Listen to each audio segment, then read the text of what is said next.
Hitech city కడితే ఏమవుతుందన్నారు. నేను ఒకటే సంకల్పం, తెలుగు జాతి గర్వపడే విధంగా ఒక మహానగరాన్ని నిర్మాణం చేయాలనే సంకల్పంతో అడుగడుగునా ముందుకు పోయి హైదరాబాద్ నిర్మాణం చేశాం. 162 కిలోమీటర్ల ఔటర్ రింగ్ రోడ్. అక్కడి నుంచి ఈ రోజు మీరు హైదరాబాద్ చూశారు. విజయవాడ, గుంటూరు, అమరావతి ప్రాంతం.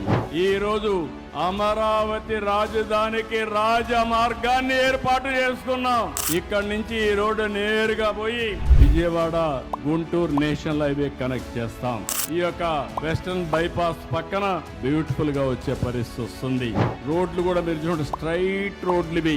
ఇంకో పక్కన 96 కిలోమీటర్ ఇన్నర్ రింగ్ రోడ్, 190 కిలోమీటర్ల అవుటర్ రింగ్ రోడ్.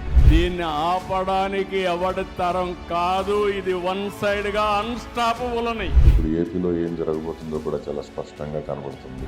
మీ కళ్ళ ముందే జరగబోతున్న ఒక విప్లవాత్మకమైన మార్పు. ఇన్వెస్ట్ చేయాలా వద్దా అనేది మీ ఇష్టం. మళ్ళీ ఇంకో 10 ఏళ్ల తర్వాత మనం ఇన్వెస్ట్ చేయలేకపోయాం అని బాధపడకుండా ఇప్పటి నుంచే స్మార్ట్ ఇన్వెస్టర్ల తెలివైన నిర్ణయం తీసుకోండి. మీరు కూడా విజయవాడ, గుంటూరు, అమరావతి ఓఆర్ఆర్ కారిడార్లో తక్కువ బడ్జెట్తో ఇన్వెస్ట్ చేద్దాం అనుకుంటే బెటర్ లొకేషన్స్ కోసం స్క్రీన్ పైన ఉన్న నెంబర్స్ని కాంటాక్ట్ చేయండి. ఇలాంటి మరిన్ని ఇంట్రెస్టింగ్ వీడియోస్ కోసం ఈ వీడియోని లైక్ చేసి షేర్ చేయండి. అలాగే మన అకౌంట్ని ఫాలో అవ్వండి.